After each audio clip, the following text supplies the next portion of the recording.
तो भाई लोग, वीडियो स्टार्ट करने से पहले मैं आप सभी लोगों को बता देता हूँ कि आप लोग सॉवलैंड 4 की मांगा को मांगा वर्स यूट्यूब चैनल में जाकर देख सकते हैं और उस चैनल के अंदर ड्रैगन गॉड नाम से सॉवलैंड 4 की वीडियोस को अपलोड किया गया है। तो चलो इसी के साथ आज की इस वाली एपिसोड को शुरू करते हैं। तो जैसे कि लास्ट एपिसोड में आप सभी लोगों ने तो देखा ही होगा कि लान नीचे गिर गया था। तो इस एपिसोड की स्टार्टिंग में हमें जूजू को दिखाया जाता है जो ज्वान्यू के तरफ भागते हुए कहती है कि लान, क्या तुम सीरियसली इंजर्ड हो गए हो?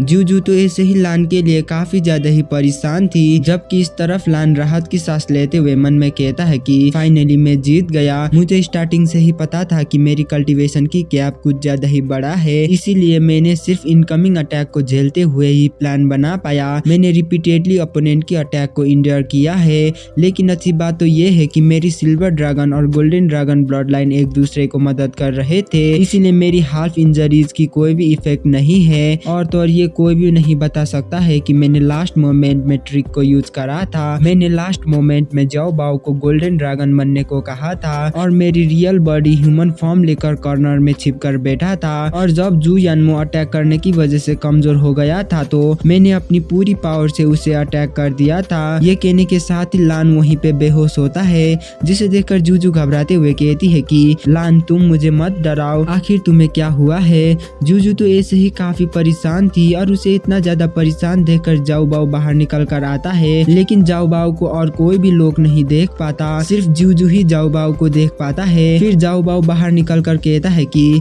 मिस जूजू, आप चिंता मत करिए, लॉर्ड अभी ठीक है। उसने जानबूझकर अपने आप को सीरियसली इंजर्ड होने का दिखावा करा है। जाओ बाओ की इस बात को सुनकर जूजू कहती है कि जानबूझ के? आखिर तुम्हारा मतलब क्या है कि उसने जानबूझ के अपने आप को इंजर्ड करा है? तो जाओ बाओ भी जवाब देते हुए कहता है कि मेरे Lord dragon God blood line को बिना ड्रैगन नाइट के नजरों में आए प्लान बाय प्लान रिवील करना चाहते हैं, इसीलिए लॉर्ड को silver dragon king blood line को सीक्रेटली यूज करना पड़ा। इसीलिए ही लॉर्ड ने अपने आप को इंजर्ड करा था, क्योंकि इसकी वजह से वो राइजिंग ड्रैगन पिलर को स्टिमुलेट कर सकते हैं। जाओ बाओ तो ऐसे ही जूजू को सारे बात समझा रहा था, जबकि इस तरफ ड्रैगन नाइट ज्वान्यू के लिए क्लैप करते हैं और उनमें से एक ड्रैगन नाइट कहते हैं कि इस बैटल ने यंग पीपुल के स्ट्रॉन्ग फाइटिंग वुल और पैशन को दिखाया है और मैंने ऐसी फाइट काफी लंबे टाइम के बाद देखा है।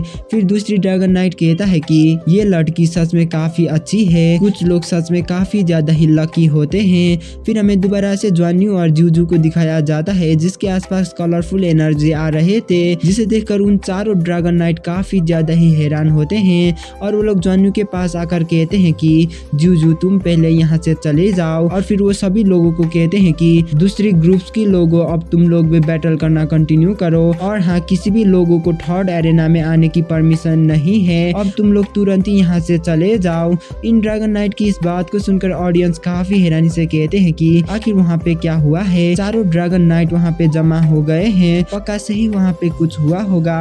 वो लोग तो ऐसे ही बात कर रहे थे, जबकि इस तरफ ज्वान्यू के आसपास काफी सारे कलरफुल एनर्जी था। फिर उनमें से एक ड्रैगन नाइट उन एनर्जी को हाथ में लेते हुए कहते हैं कि क्या ये वही सेम सिचुएशन है जो तुमने पहले बताई थी? तो दूसरी ड्रैगन नाइट कहता है कि मैं ऑलमोस्ट श्योर हूँ कि ये एनर्जी सोर्स सेम है, मैं श्योर हूँ कि dragon rising pillar dragon God realm से जुड़ा है। फिर तीसरी ड्रैगन नाइट कहता है कि लेकिन ये लड़की कैसे ड्रैगन राइजिंग पिलर की एनर्जी को एब्जॉर्ब कर सकती है, और इसने तो एक ही बार में काफी सारे एनर्जी को भी एब्जॉर्ब कर लिया है, जबकि मैंने इस एनर्जी को पहले भी काफी टाइम्स एब्जॉर्ब करने की कोशिश करा था, लेकिन फिर भी मैं बार बार नाकाम होता गया। इस ड्रैगन नाइट की इस बात पे चौथा ड्रैगन नाइट कहता है कि ये पक्का से ही ब्लड लाइन की वजह से हो सकता है, इसने इस बैटल में काफी सारे ब्लड को खोया है। और क्या तुमने ये नोटिस करा है, जहाँ पे भी इस लड़की के खून गिरा था उस जगह ने इस लड़की का खून को एब्जॉर्ब कर लिया है, इसीलिए ये पक्का से ही ब्लड लाइन ही हो सकता है।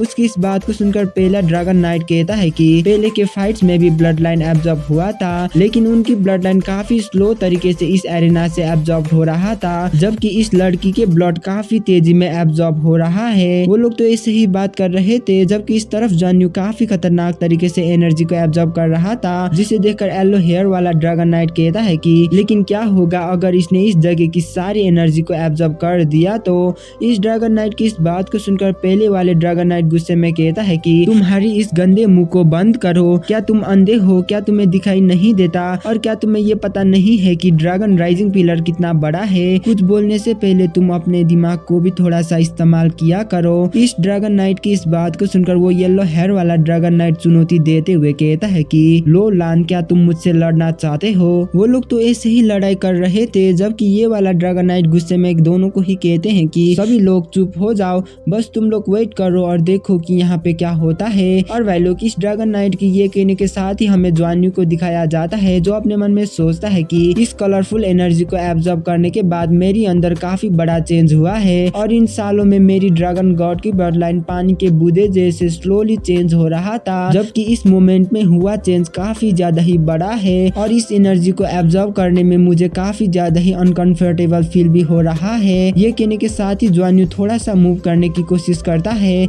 जबकि जाओ बाऊ उससे कहता है कि लॉर्ड अभी तुम मूव मत करो, तुम उन्हें वीकनेस मत दिखाओ, चारों ड्रैगन नाइट्स तुम्हें ही देख रहे हैं। तो ज्वान्यू भी जवाब देते हुए कहता है कि जाओ बाऊ आखिर मुझ में क्या गलत हुआ है, क्या हमारे प्लान फिनिश नहीं हुआ? तो जाओ बाऊ भी खुश होते हुए कहता है कि लॉर्ड आप सही हो, आपकी ब्लड राइजिंग ड्रैगन पिलर के साथ रिएक्ट कर गया और इसके वजह से आपको आपकी पुरानी पावर्स एनर्जी के रूप में मिल रहा है और ये एनर्जी इनएग्जॉस्टेबल है और पक्का से ही ड्रैगन राइजिंग पिलर के अंदर काफी लंबा समय से कुछ स्टोर हुआ होगा, इसलिए जब आप गॉड लेवल पर ब्रेक थ्रू कर लेंगे तो आप क्लियरली इसे डिटेक्ट कर पाएंगे। तो ज्वान्यू कहता है कि मुझे सभी चीजें पता है, मैं कुछ देर के बाद जाग जाऊंगा, तुम मुझे मेरी अपीयरेंस को हाइड करने में मदद करना। तो जाओ बाऊ भी उसके बातों को मान जाता है और वो कहता है कि नो प्रॉब्लम, आप चिंता मत करिए। जाओ बाऊ की ये कहने के साथ ही सीन शिफ्ट होता है और हमें ज्वान्यू को दिखाया जाता है जो जाग गया था और सभी लोग ज्वान्यू को ही काफी हैरानी से देखने लगते हैं, जबकि ज्वान्यू इनोसेंट तरीके से कहता है कि लॉर्ड लोलान और लॉर्ड ड्रैगन नाइट्स देखकर ऐसा लगता है कि मैं यहीं पे बेहोश हो गई थी और आखिरकार क्यों आप सभी लोग मुझे यहाँ पे घेर कर बैठे हैं, क्या कुछ गलत हुआ है?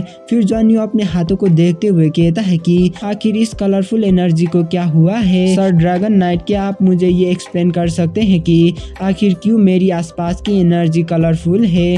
तो एक ड्रैगन नाइट कहता है कि तुमने काफी सारे अपॉर्चुनिटीज को एक्सपीरियंस किया है, इसीलिए तुम्हारे ब्लड राइजिंग ड्रैगन प्लेटफॉर्म में एक्टिवेट हो गई और इसी के साथ कलरफुल एनर्जी तुम्हारे आसपास आ रहे हैं। अगर सच बताऊं तो तुम्हारी ब्लड लाइन की इवोल्यूशन हुआ है। उस ड्रैगन नाइट की इस बात को सुनकर लान काफी हैरानी से कहता है कि ब्लड लाइन इवोल्यूशन। और भाई लोग लान की ये कहने के साथ ही हमारी ये वाला एपिसोड यहीं पे खत्म होता है। मिलते हैं अगले वीडियो में, तब तक के लिए बाय बाय।